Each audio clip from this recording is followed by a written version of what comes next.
कुमार मंटू हाय हाय, कृष्ण कुमार मंटू हाय हाय। Petrol में धांधली नहीं चलेगी, नहीं चलेगी, नहीं चलेगी, पेट्रोल में धांधली नहीं चलेगी, नहीं चलेगी, नहीं चलेगी। नीतीश कुमार होश में आओ, होश में आओ, होश में आओ। हम लोग इसलिए पहुंचे हैं कि बेल्ट्रॉन द्वारा जो 2024 में डाटा एंट्री ऑपरेटर का नोटिफिकेशन जारी किया गया था, उसके अनुसार कोई भी काम नहीं किया गया था। बेल्ट्रॉन के नोटिफिकेशन में दर्शाया गया था कि जो भी सीबीटी में 30 नंबर और टाइपिंग में, हिंदी टाइपिंग में 25 वर्ड WPM और इंग्लिश में 30 WPM रहेगा, उसे पास कर दिया जाएगा। परंतु नाराजगी कहाँ है?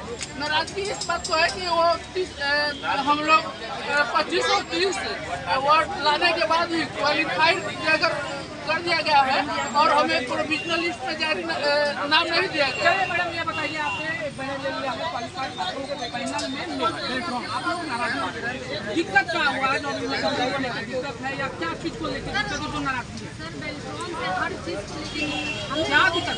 दिक्कत ये है ना सर, क्वालिफाई करने के बाद आपने हमें लिया क्यों? आपने जो प्रोविजनल लिस्ट जारी किया है उसमें आप डायरेक्ट जॉब कैसे किसी को दे सकते हैं? किनको जॉब दे दिया? टीवी कराने का सीधा जॉब हो रहा है, सीधे जॉब हो रहा है। आपने कोई पास ऑप्शन लाया ही नहीं, दिखाया ही नहीं कौन कितना मारा है। सर हम तो देखिए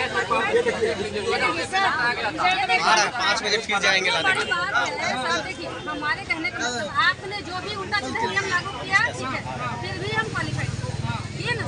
तो जब क्वालिफाइड किए तो प्रोविजनल लिस्ट जो आप जारी किए हैं उसमें हमारा नाम क्यों नहीं? हमारा नाम होना चाहिए ना। आप चुन चुन के छात्रों को दिए हैं, क्या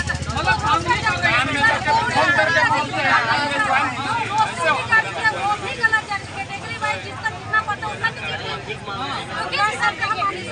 जब आप हम ये देखिए, हमें तुम नहीं देना था, फेल कर देता, फेल क्यों नहीं किया? क्वालिफाइड इसका क्या करेंगे सर? क्या करेंगे इसका और लेके? मेरा क्या है, क्वालिफाइड करके भी जब मेरी सीट नहीं है तो हम क्या करेंगे? सरकार से मांग सर सरकार तो पता नहीं सुन रही है, बहरी है, अंधी है, क्या है ये? कौन सी सरकार है समझ में नहीं आ रही। लगातार 21 तारीख 2 तारीख और आज भी प्रदर्शन कर रहे हैं, लेकिन किसी व्यक्ति यहाँ नहीं आया है। अगर वोट लेना होगा तो घर घर जाके वोट दीजिए। तो इस बार सबक सिखाएंगे सर, हमारी जॉब नहीं तो उनको भी वोट नहीं। सर किसी को नहीं, सरकार को गिरा कर रहेंगे जब तक हमें न्याय नहीं मिलता है। क्या दिक्कत है? ऑर्गेनाइजेशन को दिक्कत है या पास किए हैं, क्वालिफाइड किए हैं? कैसे छट गए आप? छट कैसे गए? कैसे काटा?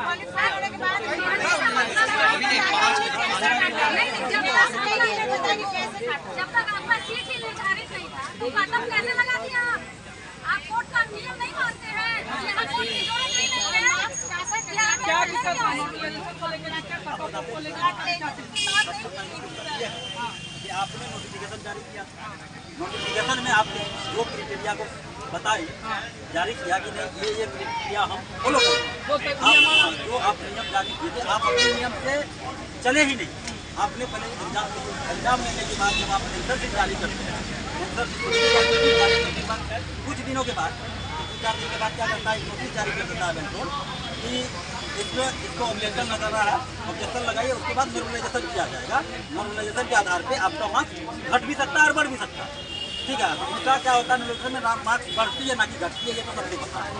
लेकिन जब नोटिस दिया गया तो उसमें ये नहीं कहा गया कि टाइपिंग में जो है नॉर्मलाइजेशन लगेगा। दूसरी बात क्या है कि टाइपिंग स्किल टेस्ट होती है और स्किल टेस्ट में नॉर्मलाइजेशन नहीं लगता।